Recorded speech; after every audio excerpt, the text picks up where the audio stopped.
Graças a Deus. Uma alegria muito grande estar com vocês. Para mim é um privilégio estar em casa. Sou grato a Jesus pela bondade que Ele me concede todos os dias de fazer uso e menção ao seu santo e poderoso nome.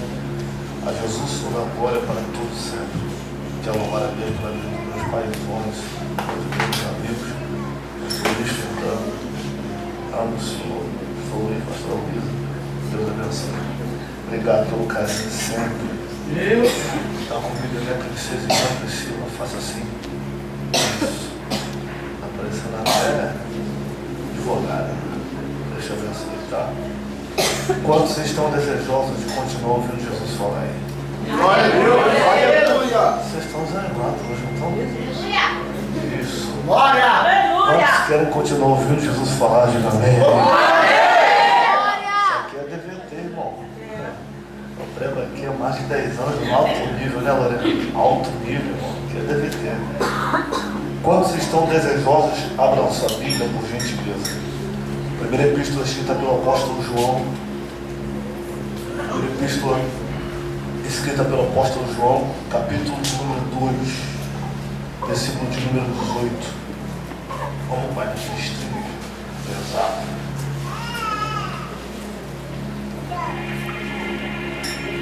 Solta a mão, não vai ser agora. Está cansado.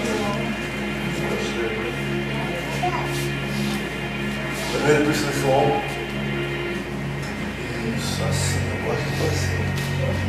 Primeira epístola do apóstolo João, capítulo de número 2, versículo 18. Quantos encontraram, digam amém. Amém. Escrito está: filhos, é já a última hora. E como ouviste que veio o anticristo, também muitos se têm feito anticristo, porquanto sabeis que é a última hora. Saíram de nós, mas não eram de nós. Porque se fossem de nós, ficaria conosco. Mas isto é, para que se manifestasse que nem todos são de nós. Saíram de nós, mas não eram de nós. Porque se fossem de nós, ficariam conosco. Mas isto é, para que se manifestasse que nem todos são de nós. E vós tende a unção do Santo e sabeis tudo. Olhe para mim. Aleluia. Queridos, eu tenho 40 minutos aqui. É isso mesmo? Eu queria que você me olhasse, por gentileza, por 20 minutos. Não converse agora, nada tire sua atenção. Vamos viajar só um pouquinho na história e a seguir do que Deus tem pra gente. Quantos estão comigo de amém?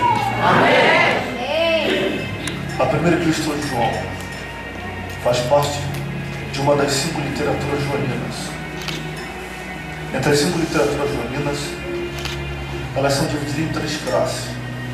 A primeira classe é conhecida como histórica, que é o Evangelho de João. A segunda classe é como epistolar, que são as 3 epístolas gerais. E a terceira classe é apocalíptica.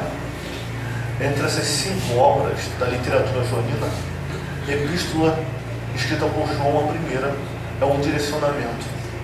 Produtos David Halley, na página 413 da introdução ao Novo Testamento, ele diz que apesar de ser uma epístola geral, ela não tem uma carta ou uma cara de epístola geral, porque ela não tem saudação inicial e nem conclusão. Na verdade, ela é uma homília, um panfleto, direcionado para um grupo específico ou um conselho que pertencia a João em Éfeso. Segundo Tácito, esse período é o período que João já estava exilado na ilha de Patmos. Enquanto isso, contra a Igreja de Cristo, cresceu uma seita herética conhecida como gnosticismo. E é nesse período que João se revolta para combater o gnosticismo que quebrava a eficácia do Evangelho de Cristo e o crescimento. Porque a gente está falando de um período que a igreja crescia entre a cruz e a espada, porque era o período do império de Domiciano. Domiciano se tornou o segundo pior imperador entre os 10 imperadores que se levantaram em torno de 300 anos para perseguir a igreja. Ele atacou veementemente a Ásia Menor. Policarpo, que era discípulo do apóstolo João, ele disse que João teve o seu ministério em Éfeso e morreu em Éfeso no período que seu ministério estava crescente, entre o ano 90 e 95, quando o apóstolo João já era um ancião com aproximadamente 100 anos de idade. E é aqui que o Império de Roma tenta sangrar os cristãos pela mão de Domiciano, um dos maiores terroristas satânicos que já existiu depois de Nero. Domiciano era filho de Tito Flávio Vespasiano, o imperador Vespasiano que substituiu Nero, irmão do general Tito, porque Tito foi o destruidor de Jerusalém, quebrando a rebelião judaica. Domiciano se tornou um sanguinário, conhecido pelos judeus como demônio, porque ele se auto-intitulou como divindade. Ele se proclamou divindade e quem não se dobrava para Domiciano era expoliado. Para quem não sabe o que é expoliação, eles pegavam os cristãos que não se dobravam e arrancavam as peles dele. Em seguida, após arrancar a pele toda do corpo dos cristãos, ele crucificava os cristãos sem pele e apedrejava lá de cima. Quando não mandava cruéis lictores. Para quem não sabe o que é o lictor é um soldado que andava com um madeiro que na ponta tem uma machada, que andava na frente do imperador para impedir todo mundo de se aproximar do imperador. Ele ordenou que os lictores descobrissem o paradeiro de cada cristão que estava em Roma, invadisse a casa dos cristãos e tirassem ele abaixo de machado. E dessas feitas, muitos cristãos eram esquartejados, arrancavam suas carnes, suas peles e ficavam nus e cortados ao meio pelas ruas. Quando ele não mandava prender os cristãos no meio das avenidas romanas, colocando em cruzes e jogando na cabeça dos cristãos uma espécie de pincho ou azeite, para que eles queimassem os cristãos e os cristãos fossem queimados, fosse uma lamparina acesa, enquanto a sua carne queimava, estalava por causa do fogo. Milhares de cristãos morriam queimados. Ser crente na era de Domiciano, entre anos 90, era um período muito crucial, porque de vez em quando a esposa de um cristão ia para a seara trabalhar, dava hora de voltar, ela não chegava em casa, e quando ele saía pela avenida procurando sua esposa, ela estava numa cruz queimada, porque não negou a Cristo, e o Império de Roma destruiu ela. Fora as milhares de pessoas que morriam queimadas, crucificadas, engolidas por bestas feras como os leões, no Coliseu, aonde essa história fica escrita no grande livro de mártires dos Coliseus. É um período em que a igreja está crescendo entre a cruz e a espada, mas Jesus disse que isso ia acontecer. Aonde? No capítulo 16 do Evangelho de João, Jesus diz: eu tenho-vos dito isso para que não escandalizeis, expulsar-vos-ão da sinagoga, e chegará o dia que qualquer um que matar algum de vós fará um favor a Deus, e eles farão isso porque não conhecem o Pai, nem conhecem a mim. No versículo 12 do capítulo 16, Jesus diz: eu tenho muita coisa a vos dizer, mas vocês não poderão suportar. Por isso, eu vou para o Pai, e vos enviarei o Consolador, para que vocês sustentem naquele dia mau. Isso aqui me confronta e machuca, porque o Espírito Santo, por Jesus, é chamado de Consolador. Pastor Luiz Fernando, por quê? João Leitão de Mello, na página 86 do livro Somas e Tipos e Figuras, ele diz que a tipificação do Espírito Santo é água, vento, selo, fogo, óleo, poder. Mas só que Jesus não chama nenhum desses atributos do Espírito Santo, ele chama de Consolador. Isso machuca porque o termo Consolador vem do grego Parakletos. Além de advogado, Parakletos significa aquele que abraça no dia de depressão e conforta no dia de tristeza. O que João está dizendo é que a igreja, para crescer, vai ter que passar pela dor da morte e crescerá entre a cruz e a espada. O que Jesus está deixando claro para os discípulos, que a base para eles do Evangelho, se quiser seguir a mim, vai ter que negar a si mesmo. Aleluia! A base disso é o capítulo 21 do Evangelho de João. Jesus aparece pela terceira vez em corpo glorificado. Desta feita na beira do mar de Tiberíades, Jesus aparece a eles enquanto eles estão com Pedro pescando. Jesus grita: filhos, tem de algo de comer? Eles respondem: não. Jesus diz: lançai a rede do lado direito que vocês vão achar. como o discípulo a quem Jesus amava, João, reconheceu a voz daquele que falou no início, quando João estava ainda navegando com o seu irmão Tiago, seu pai Zebedeu, a mesma fala de Cristo. Ele chama Pedro e diz: Pedro, eu conheço essa voz, conheço esse direcionamento, é ele. Aleluia. Pedro estava nu, porque em forma de decepção com o homem da espada que disse que não negaria, havia negado, ele coloca a roupa e vai nadando cerca de 200 côvados. David Agastera Brit Radachá diz que esses 200 côvados equivalem a 90 metros. A 90 metros ele vai nadando enquanto os discípulos arrastam a rede com grandes 153 grandes peixes. Enquanto isso, Jesus está preparando o pão e um peixe. Chama os discípulos, pede dos peixes que eles estão arrastando, que é os 153 grandes peixes, e após fazer a comida para eles, Jesus faz a famosa pergunta para Pedro: Pedro, tu me ama mais do que a estes? Pedro responde: Senhor, eu te amo. E Jesus diz: apacenta meus cordeiros.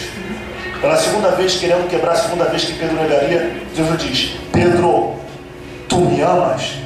Pedro respira fundo, olha com os olhos fixos em Cristo e diz: tu sabes que eu te amo. Pela terceira vez, querendo quebrar a terceira vez que Pedro negaria, Jesus diz: Pedro, tu amas a mim?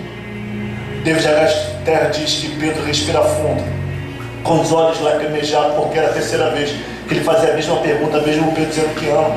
Pedro chora e grita: Senhor, tu sabes de tudo e sabes que eu te amo. Jesus diz: apacenta minhas ovelhas. Uma palavra de morte Jesus deixa para os discípulos, provando que a igreja cresceria entre a cruz e a espada. A palavra de Cristo para o discípulo é essa, no versículo 18 do capítulo 21. Quando vocês eram novos, vocês se cingiam e iam para onde vocês queriam ir. Quando fores velho, estenderão o braço, te amarrarão e te conduzirão para onde vocês não quererão ir. No verso 19 João diz: isso Jesus queria dizer para mostrar com que forma deveria morrer para glorificar o nome do Senhor a todo momento. Jesus está mostrando para o discípulo que para o Evangelho existir, eles teriam que crescer à base da morte. A prova disso é no capítulo 16 de Mateus, versículo 13. A famosa pergunta no lugar só que Jesus faz aos discípulos: o que dizem por aí, seu filho do homem? Os discípulos respondem: um dizem João Batista, Elias, Jeremias e alguns dos profetas. E Jesus olha para eles e diz: e vós que diz que eu sou? Na mesma hora, Pedro, tomando a fala, diz: tu és o Cristo, o Filho do Deus vivo. Ele diz: disseste bem, filho de Jonas. Não foi a carne nem sangue que te revelou, mas meu Pai que está no céu. Eu te digo hoje que tu és Pedro, e sobre esta pedra edificarei a minha igreja, e a porta dos infernos não prevalecerão contra ela. Existem dois contrapontos aqui. Primeiro, sobre esta pedra edificarei. O que Jesus está dizendo é que para a igreja suportar o ataque do inferno, a igreja teria que ser rochosa. E segundo, as portas do inferno não prevalecerão. E o que é porta do inferno? John Fox diz que além do mundo espiritual, portão do inferno é conhecido como o Império Romano, que durante 300 anos perseguiria, matando mais de 2.300.000 cristãos em 30 anos. E aonde começa isso? No ano 36 depois de Cristo, Herodes Agripa prende Pedro e Tiago. Tiago é levado para a corte. Eusébio de Cesareia diz que Tiago é morto ao fio da espada, brutalmente decapitado. 18 anos depois da morte de Tiago, no ano 54, o demônio Satanás assume o trono, conhecido como Nero ou Domício Nero. Olhe para cá, não deixe ninguém tirar seu foco. Quem é Nero? Nero é o mais impetuoso, brutal imperador que já existiu em Roma. Ele é tão covarde, brutal, que John Fox chama ele de demônio. Fala que ele nasceu para matar. Ele é um sanguinário. Os judeus não tinham coragem de profanar o nome de Nero. Eles chamaram ele através de um enigma, que é conhecida como a Gemátria Judaica 666, 666. Ele era chamado de besta. Também, por isso que ele era chamado de besta. Para ele assumir o trono no ano 54, a mãe dele, Agripina, envenenou o imperador Cláudio Augusto, matando o próprio marido envenenado. Ela pega o filho e coloca como imperador. Mas só que o imperador Cláudio Augusto, que foi envenenado, tinha um filho britânico. Ela se ajunta com Nero, que com 16 anos envenena o único co-herdeiro e Nero se torna o imperador. E tu acha isso pouco? Ele olha para a mãe dele e diz: a minha mãe matou o próprio marido, pode me matar. Ele prepara uma viagem para a própria mãe e manda matar a própria mãe fingindo ser um acidente. Depois que ele mata a mãe, ele casa com Cláudia Otávia, a filha do imperador Cláudio Otávio. Casado com Cláudia Otávia, ele manda matar a própria esposa simplesmente porque ele enjoou dela. Ele casa de novo. E ao casar pela segunda vez, ele casa com uma mulher conhecida como Popéia Sabina, a mulher que ele mais amava.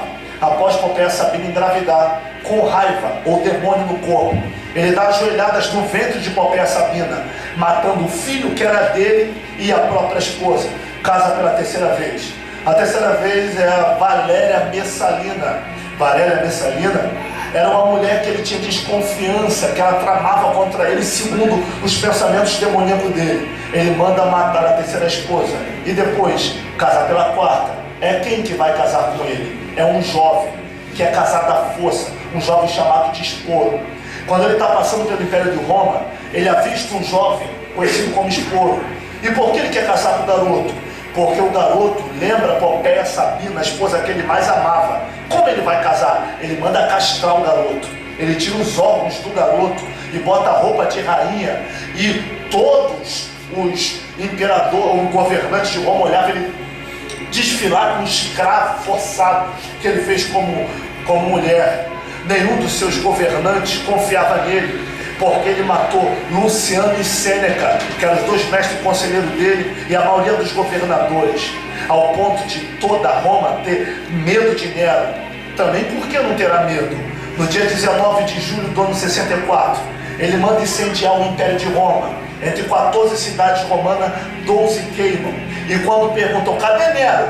Ele está em cima do jardim dele, tocando lira, cantando composições de Homero, lembrando enquanto Troia era queimar, todo mundo diz ele é um louco. Enquanto Roma queima, Roma serve para ele ardente como inspiração de seus cânticos e seus versos. E quando perguntam quem queimou Roma, ele diz, foi os cristãos. No ano 64, Paulo estava preso.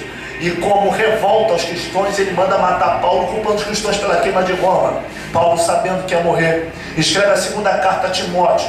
E na carta, com olhos e lágrimas, ele olha para Timóteo, em escrita pela carta, e diz, Timóteo, manda minha capa, manda também João Marcos, que é muito útil para a obra. Está chegando a minha hora, a minha sentença de morte saiu.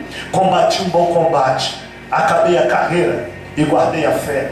No ano seguinte, no ano 65, chegou a vez de Pedro. Nero ficou sabendo que Pedro estava em Roma. O que Nero faz? Manda matar Pedro. Na madrugada, João Force diz que os discípulos chamam Pedro e diz, foge de Roma, porque Nero está buscando a tua vida para te matar, sai daqui. Quando Pedro se arruma para sair de madrugada, no portão de saída de Roma, Pedro tem uma visão. E Clemente de Alexandria, o historiador do primeiro século, diz que a visão que Pedro tem é de Cristo glorificado, entrando pela porta de Roma. Quando ele para, atônito, diz, Senhor, o que tu fazes aqui? Jesus responde, eu estou entrando em Roma para ser crucificado. Então Pedro entende que não dá para fugir de novo, não dá para negar de novo, não dá para correr de novo. Aleluia! Ele volta e se entrega. Quando os romanos pegam Pedro, um ancião que tinha um pouco mais de 50 anos de idade, de cruz branca, todo mundo olha para Pedro e Pedro diz, eu não quero ser crucificado como meu Senhor. Alguns dizem, como Irineu, historiador do primeiro século, que Pedro pede para ser crucificado de cabeça para baixo, porque ele lembrou que havia negado. Ele diz, me crucifique de cabeça para baixo, que eu não sou digno de ser crucificado como meu Senhor. Pedro é crucificado. Começa a perseguição em Roma. Nero manda matar dezenas de cristãos, manda os soldados romanos entrar nas casas das mulheres, arrancar as mulheres, estuprá-las e depois esquartejar seu corpo. E no meio dessa perseguição, o Império de Roma proclama Nero inimigo público do Estado. E Nero, ele se mata, arranca o próprio pescoço porque não tinha coragem de morrer na mão de homem nenhum. Depois que Nero morre, passa o Império de Roma por 4 governadores: Galba, Otão, Vitélio e Vespasiano. Vespasiano ele se torna o homem que toda Roma proclama como imperador. Enquanto Vespasiano está arrumando a bagunça que Nero arrumou em Roma, o filho dele, o grande general Tito, invade Jerusalém para acabar com a rebelião judaica. Isso aqui é totalmente sinistro e cabuloso. Dobra atenção para isso aqui. Quando Tito invade Jerusalém, meu pai Luiz Fernando, Tito cerca durante alguns meses Jerusalém. A primeira coisa para perseguir, porque o termo perseguição no latim é perseguire, que significa oprimir, no intuito de sufocar, humilhar e matar. Ele corta os aquedutos e a alimentação. O judeu durante meses, Lorena, fica sem ter o que comer, ao ponto dos pais dar para os seus filhos fêmurs podres e comerem sola de sapato. A fome era tão grande que Joséfo diz que as mães comiam os próprios filhos, cortavam pedaços de animais feitos canibais para se comer. Quando chegavam nas casas dos judeus dentro de Jerusalém, milhares de judeus já estavam mortos. A morte foi incontável.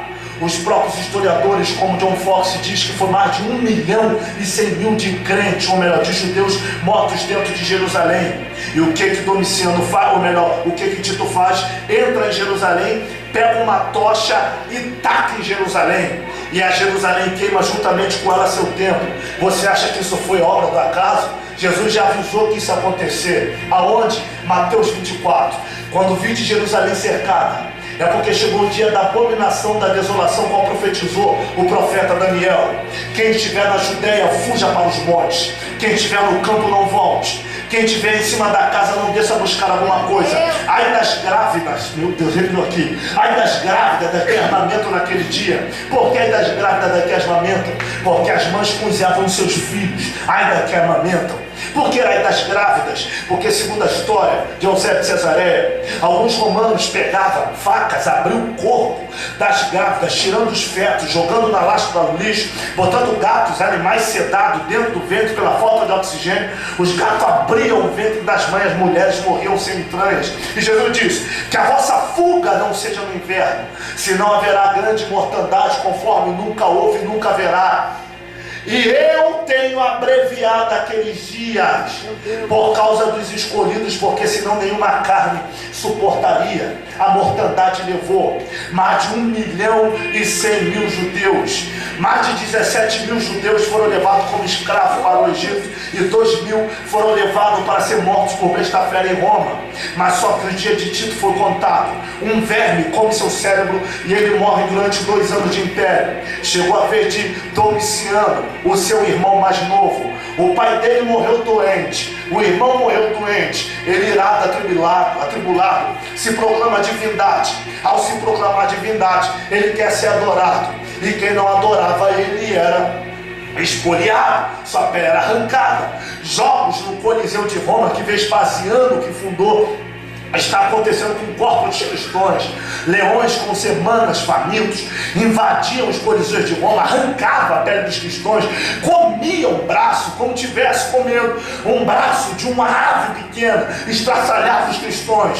A igreja está crescendo entre a cruz e a espada. Domiciano dá um baque na asa menor e consegue prender o apóstolo João. Eu sei que você está ligado comigo. Ao prender o apóstolo João, exila ele na ilha de Pátimo. A pergunta que não quer calar, minha mãe Luísa: por que Domiciano não mandou matar João como matou os cristãos e alguns apóstolos? Por que mandou prender na ilha de Pátimo? Porque demônio também conhece de Bíblia, o diabo também conhece a palavra.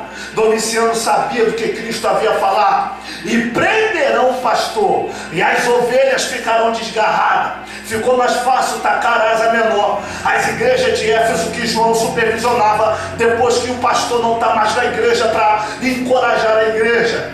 Brothers David Harry, na página 415 da introdução ao Novo Testamento, diz que João era o supervisor da asa menor. Ele tomava conta de algumas igrejas, entre elas Éfeso, Esmirna, Pérgamo, Tiátira, Filadélfia, Laodiceias e Sardes. Ele cuidava das 7 igrejas. Quando João é preso, Domiciano prepara para atacar a asa menor. E quando ele prepara para atacar a asa menor, João vai orar, pedir para Deus guardar as igrejas que ele supervisionava. Quando ele bota o joelho no chão e grita: Senhor, guarda Éfeso. Jesus diz: que Éfeso? A que perdeu o primeiro amor.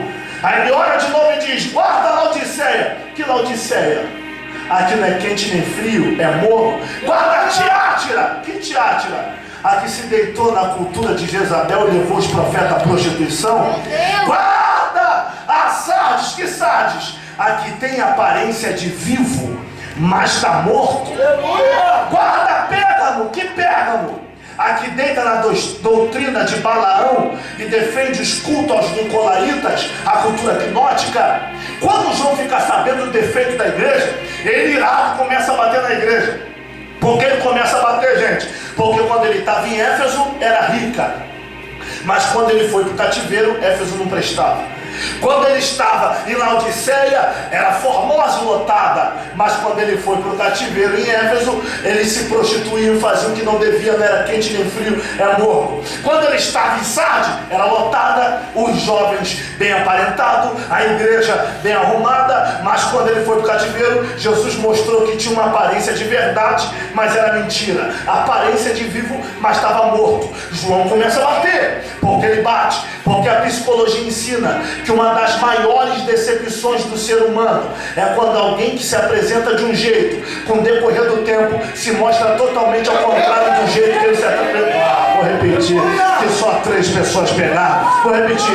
A psicologia ensina que uma das maiores decepções do ser humano é quando alguém que se apresenta de um jeito, com o decorrer do tempo, se mostra totalmente ao contrário do jeito que ele se apresentou. Isso causa decepção. E João, decepcionado, meu amor Priscila, ele começa a bater na igreja. E qual é a pancada que ele começa a dar? Filhinho, já é a última hora. Como viste que vem o anticristo, também no meio de vós muitos têm se feito anticristo.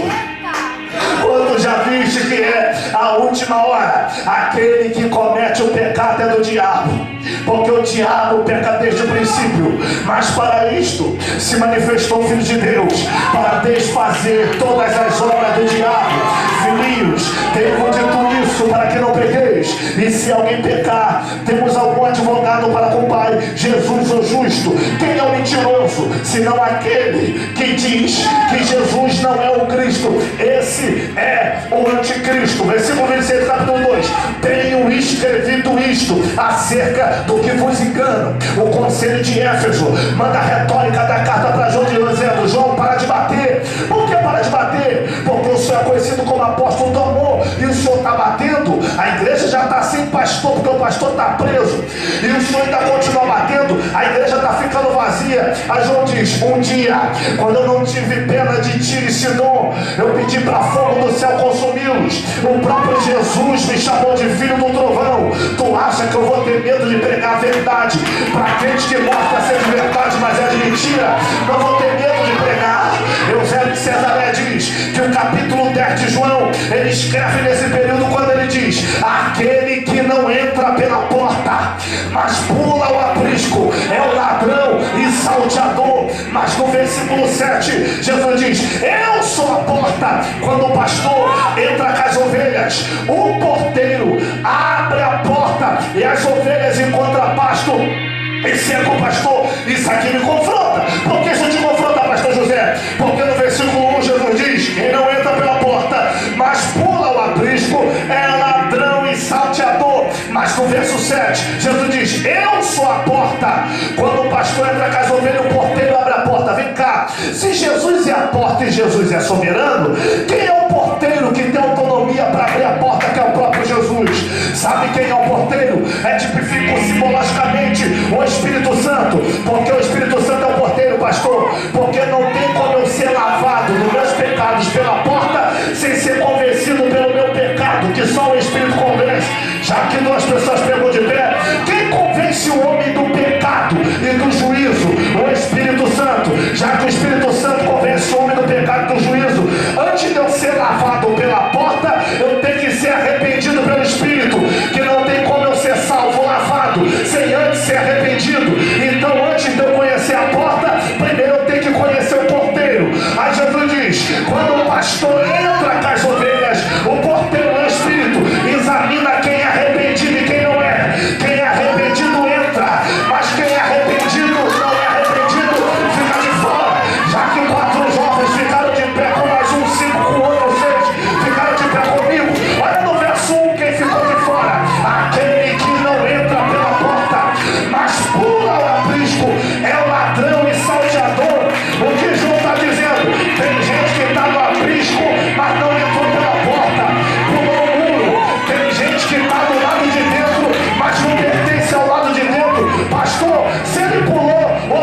aprisco para entrar. Como ele sobrevive? É simples, é só a ovelha dar glória que ele dá também.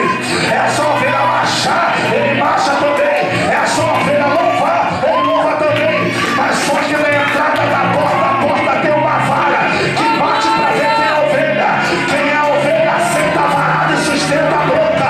Mas quem é lobo morde o pastor e sai do aprisco. Eu estou dizendo, tem gente no meio de nós que não é de verdade e vai ter que sair do meio de nós. Aí o mensageiro, pastor Luiz, manda mensagem para João e diz: João, mas a igreja está ficando vazia, o teu sermão está duro. Aí ele diz: tu acha que eu estou preocupado? Por quê? Porque João é um tipo de pastor que prefere ver a igreja vazia com Jesus no centro do que lotada com Jesus batendo na porta, pedindo para entrar. Alguém lá atrás ficou de pé. Aí alguém diz: João, tu não está preocupado não? Ele diz: não, então me prova. Aí ele escreve o versículo 19: eu sei que me traíram, eu sei que me largaram, eu sei que me deixaram. Tu acha que eu vou parar por causa disso? Tu acha que eu vou me matar por causa disso? Tu acha que eu vou ter crise de ansiedade por causa disso? Não vai não, João, por que não? Porque estavam entre nós, mas não era de nós. Se não fosse de nós, ficaria conosco. Já que não ficou, é para que se manifeste que nem todos são de nós. Já que só 10 pessoas ficou de pé, eu vou aplicar para ver se mais alguém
29, 28, 29. Estou falando que ele está aqui. 27, eu conheço ele. 26, eu sinto ele.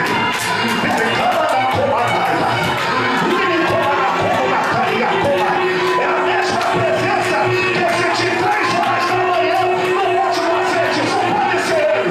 Eu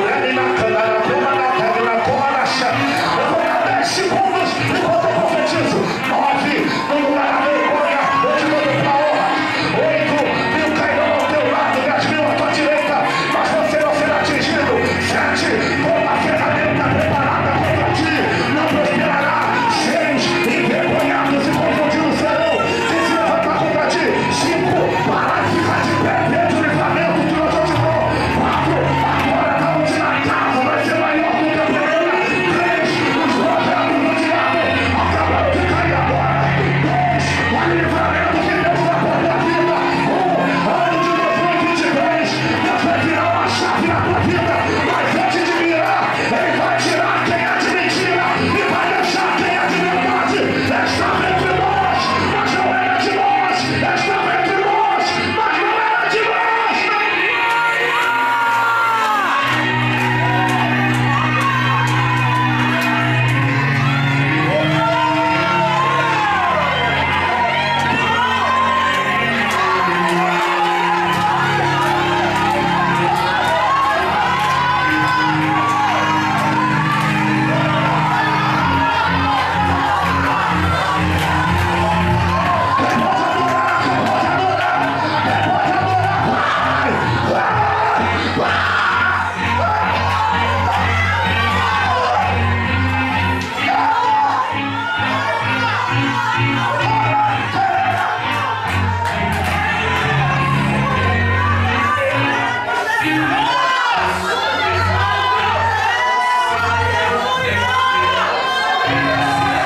Escuta aqui.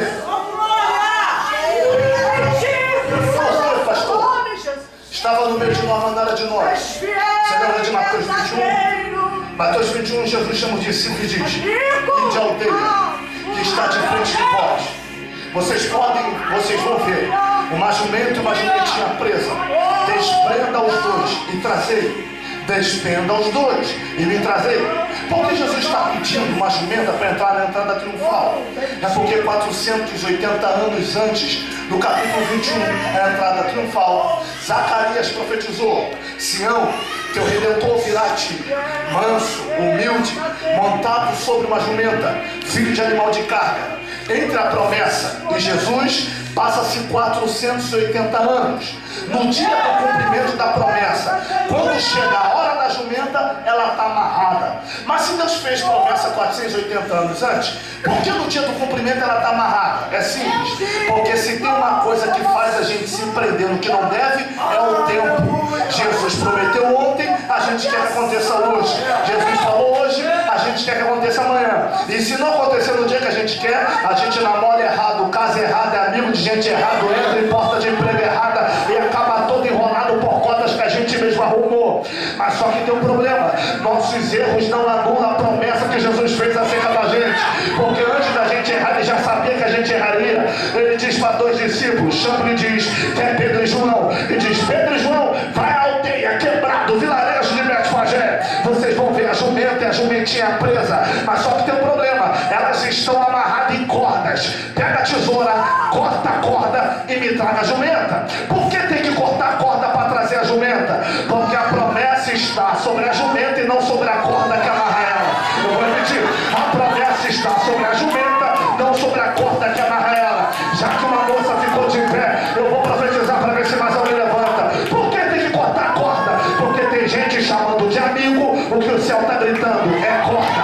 Tem gente chamando de amor o que o céu está gritando é corda. Tem gente chamando de parceiro o que o céu está gritando é corda. Tem gente trazendo para a vida o que Deus está falando é corda. Levante as mãos, lá vai. Hoje não está chovendo na DVT. Chave de carro, um jovem pegou de pé porque está com fé. Então vou falar: hoje não está chovendo. Chave de carro, chave de casa, chave de apartamento, chave de faculdade. O que está chovendo, Senhor? É tesoura para cortar.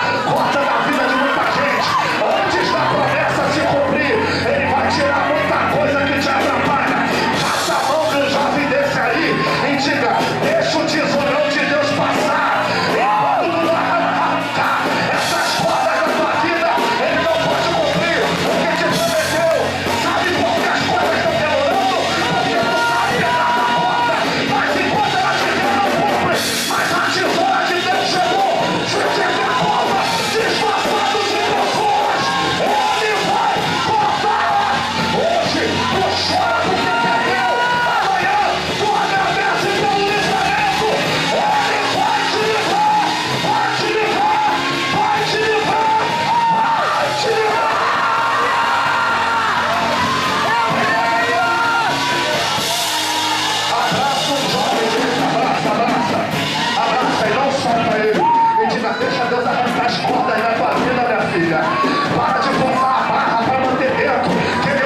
quem é de verdade e quem é de mentira. Aleluia! Pastor, se não fosse a liberdade de Eliseu, Geazi nunca se mostraria interesseiro na vida de Naamã. Se não fosse a túnica de José, seus irmãos nunca o venderiam. Se não fosse Deus apaixonar pelo culto de Abel, Caim nunca o mataria. Se não fosse a enfermidade de Davi, Adonias nunca rebelaria. Estou dizendo, eu estou permitindo algumas guerras e algumas coisas para te mostrar quem é de verdade, quem é de mentira, quem é de verdade, quem é de mentira, quem é de verdade. Tem invejosos que só se revelam na vitória, mas tem fracassados que só se revelam na derrota. Diga para alguém, tem coisas que Deus está te dando, não para ficar na tua vida, mas para te mostrar que tem muita gente de mentira disfarçada de verdade. Ele vai arrancar. Pastor, estou tomado, não quero parar, mas vou parar. Pega isso aqui, porque João está dizendo, saíram de nós, mas não eram de nós, porque enquanto João estava exilado em Éfeso, se levantou a força gnótica. O que é gnosticismo? O gnosticismo vem do grego gnosis. O que é o gnosis? É a filosofia da essência. Era uma filosofia grega que um judeu de raça, Eusébio de Cesareia diz o nome dele, Cerinto, Mude também diz Cerinto, Policarpo também diz Cerinto, o grande discípulo de João também diz que era Cerinto o nome dele. Quem era Cerinto?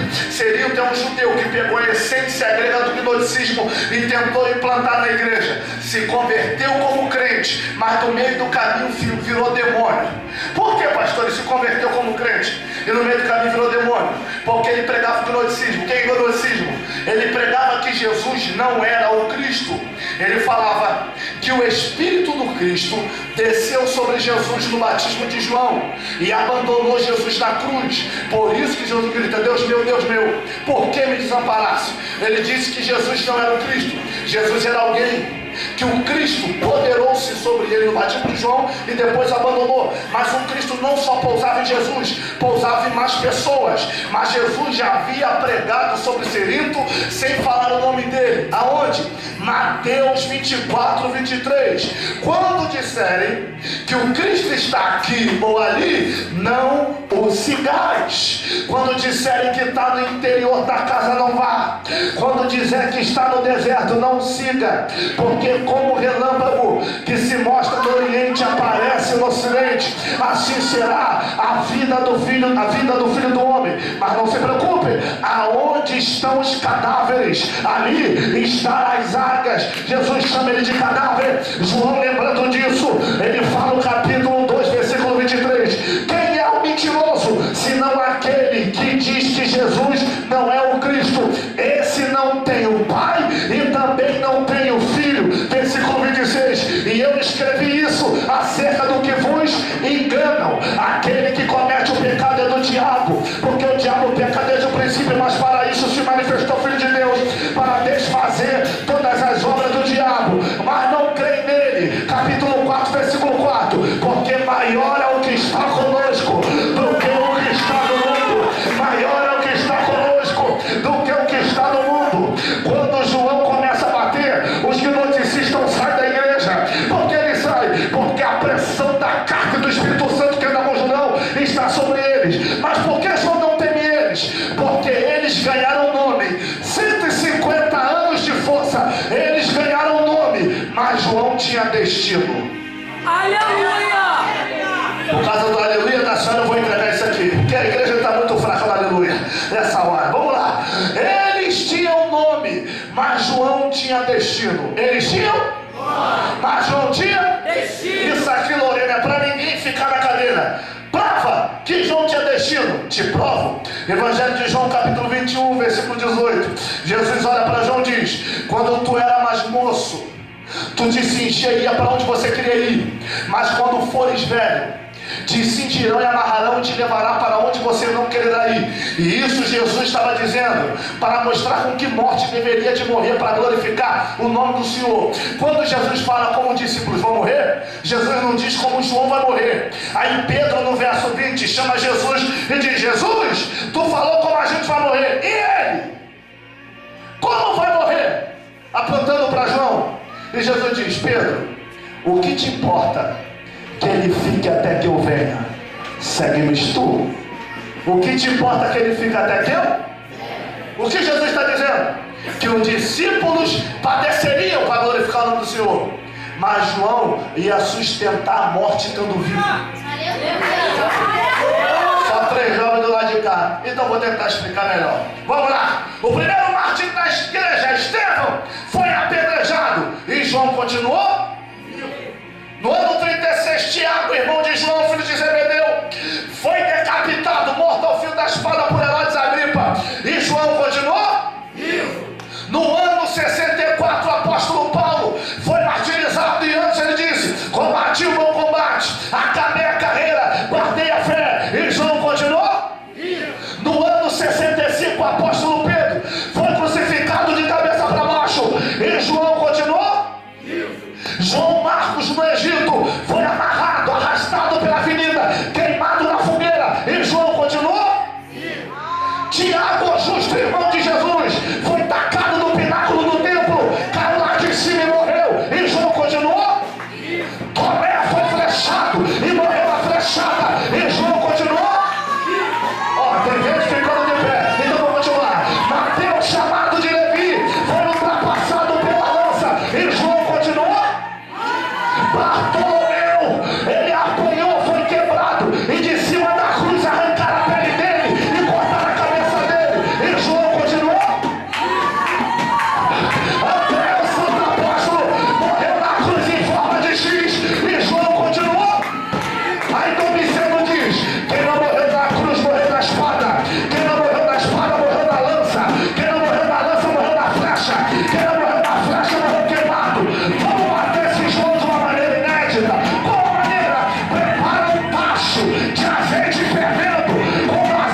filho.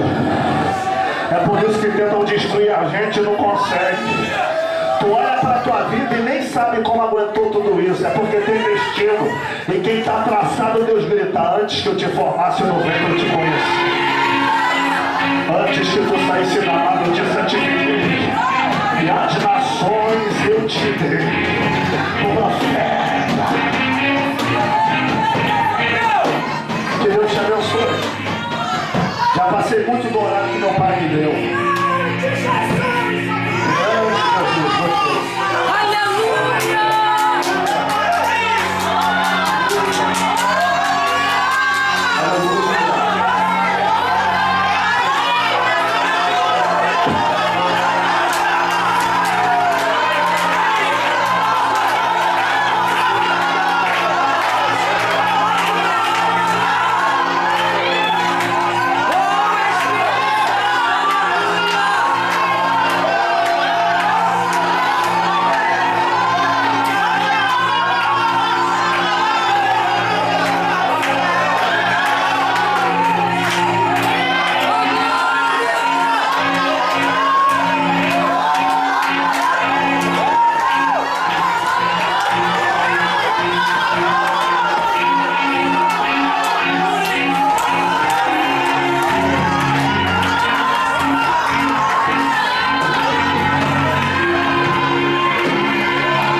O evangelho que eu vim te pregar hoje é o de Jesus no primeiro século.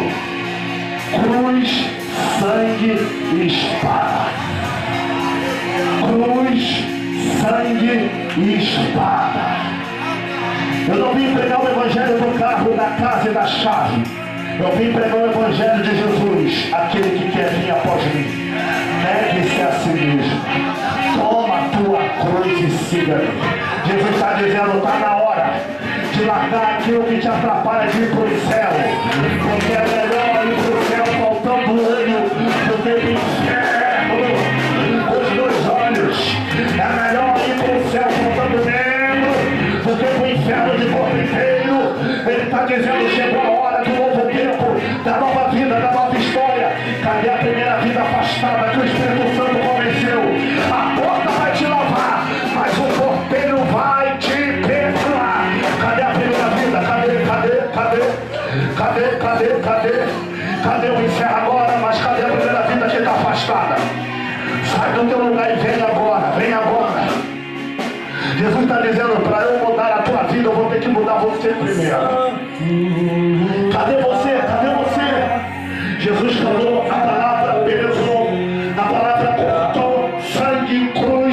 e espada. Sangue, cruz, espada. Sangue, cruz e espada. Eu sei que a mensagem vai para o YouTube e quem está responsável pela edição já põe o tema: sangue, cruz, espada. Sangue, cruz, espada. Cadê a primeira pessoa? Cadê? Sai do teu lugar. Tem alguém afastado? Cadê? Se tiver, vem. Porque Deus está te dando um grande livramento aqui hoje, de ver a tua vida arruinada pelas obras do diabo. Vem, moço.